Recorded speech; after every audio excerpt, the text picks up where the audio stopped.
आप सब नासिक का प्रसिद्ध भारत का चूड़ा बनाना सीखिए। है। तो हमने आधा किलो पतला वाला पोहा लिया है। इसको चूड़ा पोहा भी बोलते हैं। तो पोहा भी 3 साइज़ के होते हैं, पतली साइज़ के, मीडियम साइज़ के और मोटे साइज़ के। तो यहाँ पे पतला वाला पोहा लेना है। तो मार्केट में आप बोलेंगे कि पतला पोहा चाहिए चूड़ा के लिए, तो मिल जाता है। तो इस तरीके से छान लें। तो क्योंकि उसमें कुछ कुछ बारीक बारीक चूड़ा सा रहता है, तो हमने इसको छानते जा रहे हैं, थोड़ा थोड़ा डालते हुए।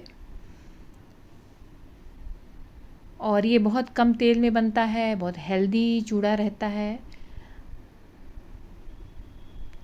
तो इसको डेली खाने के लिए ये हेल्दी रहता है। तो देखिए इस तरीके से ये हमने छान लिया है।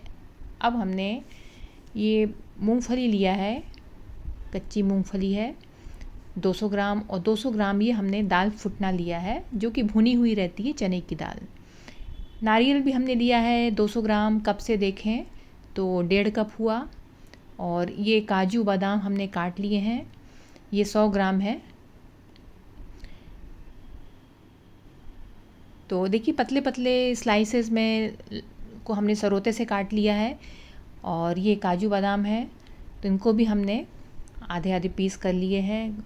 और स्लाइस में पतले पतले काटना इसलिए ज़रूरी है क्योंकि जब हम इसको फ्राई करेंगे तो क्रिस्पी हो जाते हैं, क्रिस्पी होना ज़रूरी है। तो मोटे तले का पैन लिया है और थोड़ा थोड़ा सा पोहा डालते जाना है और विदाउट ऑयल का भूनना है इसको। तो 2 मिनट से 2 से ढाई मिनट लगते हैं। फ्लेम आप अपने हिसाब से कर लें जब तक कि अच्छे से क्रिस्पी ना हो जाए। कलर चेंज नहीं करना होता है, बस हल्का सा कलर चेंज होता है, थोड़े से फूलते भी हैं। और तो इसको क्रिस्पी होने तक भूनना है, लगातार हिलाते हुए। ये देखिए इस तरीके से जब वो भुन जाता है तो आसानी से टूटने लगता है। तो क्रिस्पी करना है हमें। और आप देख लीजिए कच्चे पोहे भुने पोहे में फ़र्क। तो इस टाइप से हल्के से जो भुन जाते हैं टर्न से हो जाते हैं, और जो बिना भुने वाले प्लेन से दिखते हैं। और भुनने के बाद हल्का सा कलर भी थोड़ा सा चेंज हो जाता है। तो थोड़ा थोड़ा हम भूनते जा रहे हैं और एक बड़े हम उसको बर्तन में डालते जा रहे हैं। और ऐसे मोटे तले का पैन लेना है, पतले तले के पैन में तो कोई भी चीज़ होती है तो आसान जल्दी जलने लगती है।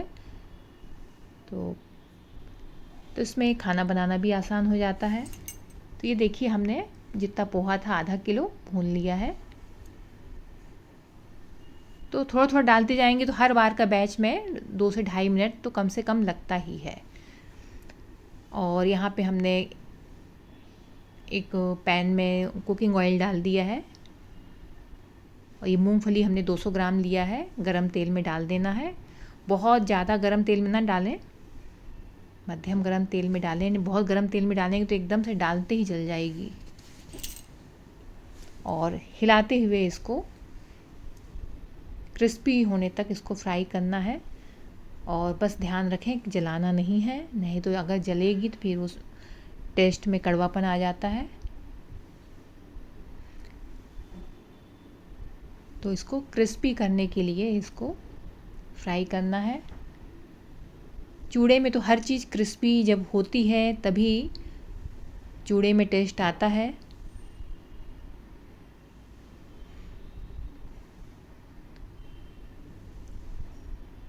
तो देखिए लगातार उसको हिलाते जाना है ताकि सभी मूंगफली एक समान फ्राई हो जाए। इस तरीके से घुमाते हुए।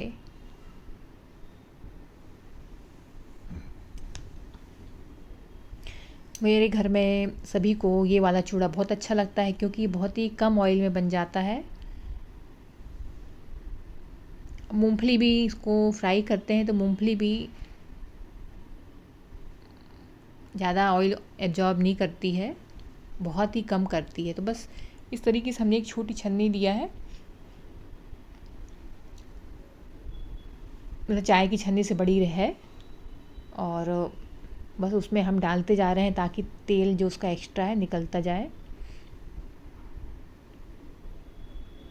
तो ये देखिए, अब मूंगफली सभी हमने निकाल लिया है, फ्राई हो चुकी है। अब जो हमने चूड़ा रोस्ट करके रखा है उसमें उसको डालते जाएंगे, जो जो हम फ्राई करते जाएंगे तो उसमें हम मिलाते जाएंगे। अब हमने यहाँ मूंगफली डाल दिया है। अब ये जो हमने दाल फुटना रखा है, दाल फुटना भी 200 ग्राम है, कप से 1.5 कप हुआ।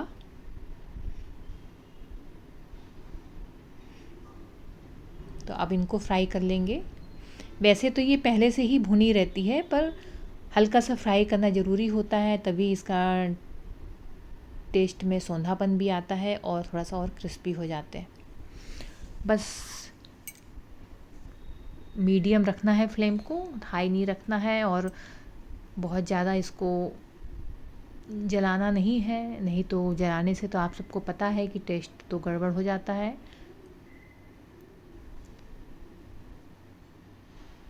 इसको भी हिलाते हुए फ्राई कर लेना है।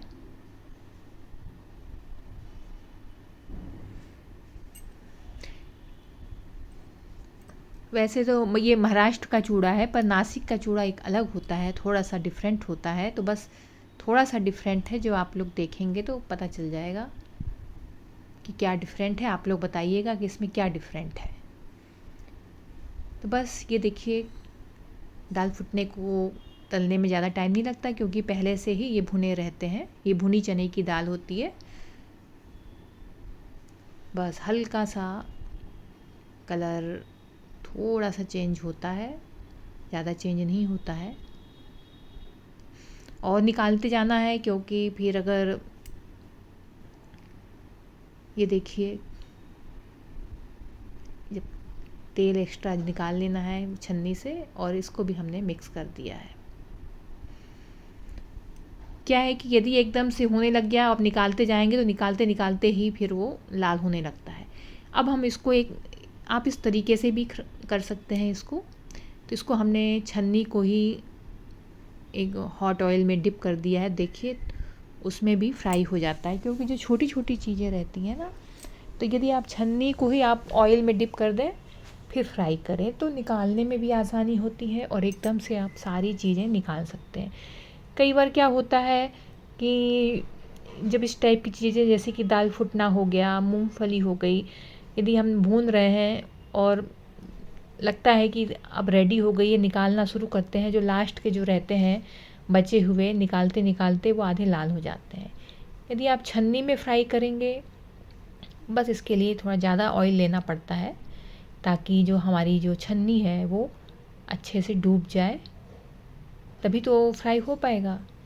तो ये देखिए, और ये जो ड्राई फ्रूट्स हैं बहुत जल्दी लाल हो जाते हैं, तो इनको संभल के करना पड़ता है। जब ये क्रिस्पी हो जाए तो उसको निकाल लें।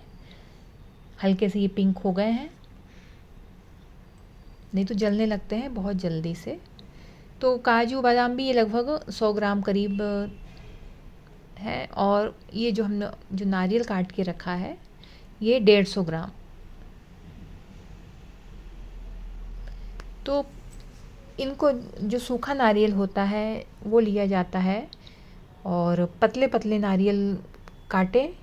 मोटे नारियल काटेंगे तो क्रिस्पी नहीं हो पाएंगे, क्योंकि हमें चूड़ा में क्रिस्पी नारियल चाहिए। तो देखिए, बिल्कुल इस तरीके से कलर हो जाना चाहिए। हम छन्नी में डाल के इसलिए कर रहे हैं ताकि एकदम से हम सब पूरे नारियल एकदम से निकाल लें।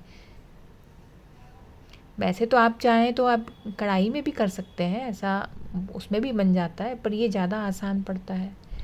ये देखिए, इस तरीके से कलर चेंज हो गया है, अभी क्रिस्पी हो गए हैं। तब इनको भी हम मिलाते जाएंगे। तो इस तरीके से सभी चीज़ें को फ्राई करते जाना है। और अभी हम थोड़े थोड़े नारियल भून रहे हैं, क्योंकि छन्नी हमने छोटी ली है। बड़ी छन्नी लेते तो इस कढ़ाई में आ ही नहीं पाती, बड़ी कढ़ाई चाहिए होता डिप करने के लिए। तो थोड़ा थोड़ा नारियल डालते हुए इसको फ्राई कर लेना है क्रिस्पी होने तक।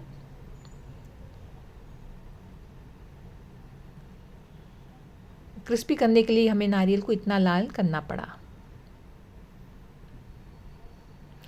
अब हमने जो चीज़ें ली थी सब हो गया है। अब हमने एक अलग पैन ले लिया है मोटे तले का, और 3 से 4 टेबल स्पून कुकिंग ऑयल डाल दें।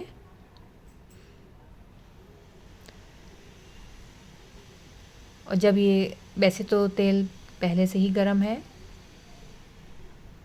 और ये देखिए हमने तिल लिया है 1 टेबल स्पून। ये नासिक के चिवड़े की ख़ास बात है। और ये हमने 1 छोटा चम्मच सौंफ लिया है। तिल हमने 1 टेबल स्पून लिया है, 1 बड़ा चम्मच, सौंफ 1 छोटा चम्मच लिया है। तो इनको हम रोस्ट कर लेंगे।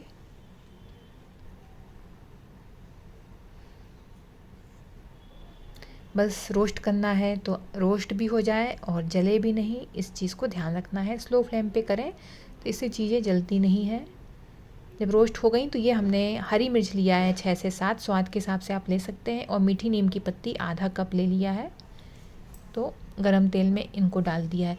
तो ये देखिए जो हमने तिल और सौंफ को जलना नहीं चाहिए, उसके पहले ही आप इनको डाल दें। यदि आप इनके साथ में करेंगे तो फिर वो जल जाएंगे, तो इस चीज़ का ध्यान रखें। अब मीठी नीम की पत्ती और ये जो बारीक कटी हरी मिर्च है, इसको क्रिस्पी करना है। तो इसको हम पहले क्रिस्पी होने तक भून लेंगे। इस चीज़ का आप खास ध्यान रखें। अगर क्रिस्पी नहीं होगा तो जो हमारा चूड़ा है उसमें मॉइस्चर आ जाएगा, क्योंकि मिर्ची में तो मॉइस्चर रहता है। तो इसको पानी बिल्कुल सुखाना है, मिर्च और मीठी नीम की पत्ती का। मीठी नीम की पत्ती तो बहुत जल्दी ही क्रिस्पी हो जाती है, पर हरी मिर्च को टाइम लगता है उसको क्रिस्पी होने में। तो हमें हरी मिर्च को क्रिस्पी करना है। तो अब हरी मिर्च में देखिए अब क्रिस्पीनेस आनी चालू हो गई है, कलर चेंज होने लग गया है, उसमें वाइट वाइट चित्तियाँ दिखने लग गई हैं। अब ये क्रिस्पी हो गई तो हमने गैस बंद कर दिया है। अब उसी में हम पड़ा रहने देंगे, ताकि और उसी की पैन की हीट से वो और क्रिस्पी हो जाए।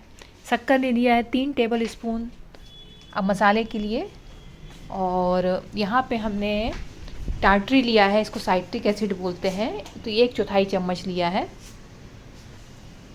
अगर आपके पास साइट्रिक एसिड नहीं है तो आप 1 चम्मच अमचूर भी डाल सकते हैं, पर ये टार्टरी का स्वाद बहुत अच्छा आता है चूड़े में। नासिक के चूड़े में तो वही पड़ता है। यहाँ पे हमने काला नमक लिया है 1 छोटा चम्मच, और ये सादा नमक होता है जो हम लोग खाते हैं, वो लिया है। तो करीब हमने पौना चम्मच डाला है, थोड़ा सा बचा लिया है, 1 चम्मच से थोड़ा कम। तो 1 चम्मच हमने काला नमक, 1 पौना चम्मच हमने सादा नमक, और हल्दी पाउडर लिया है। अभी हमने 1 चम्मच लिया है, बाद में हमने थोड़ा सा और मिला दिया था, आधा चम्मच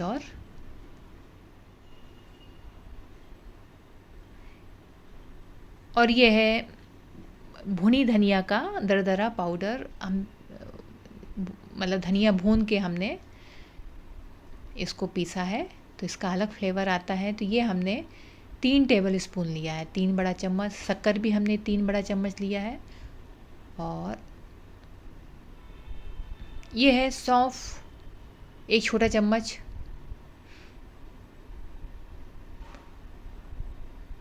और ये हमने लिया है चाट मसाला।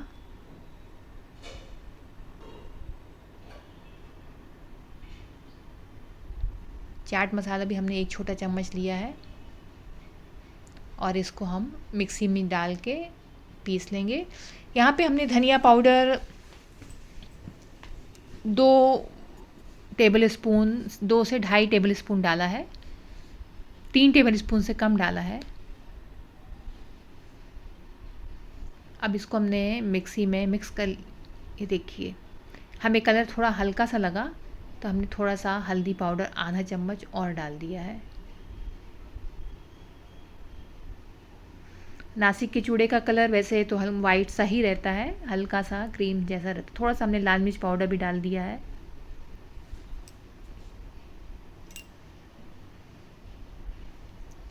अब मिक्सी में उसको हमने घुमा लिया। अभी हमारा चिवड़े का मसाला तैयार हो गया है। अब ये जो हमने सब चीज़ें फ्राई करके मिक्स करी थी उसी में ये मसाला मिक्स कर देंगे। और ये देखिए, ये जो मीठी नीम की पत्ती, तिल, सौंफ, हरी मिर्च का जो हमने बना के रखा था मिश्रण गरम ऑयल में, तो पूरा डाल देंगे इसको और ये मसाला मिक्स कर लेंगे।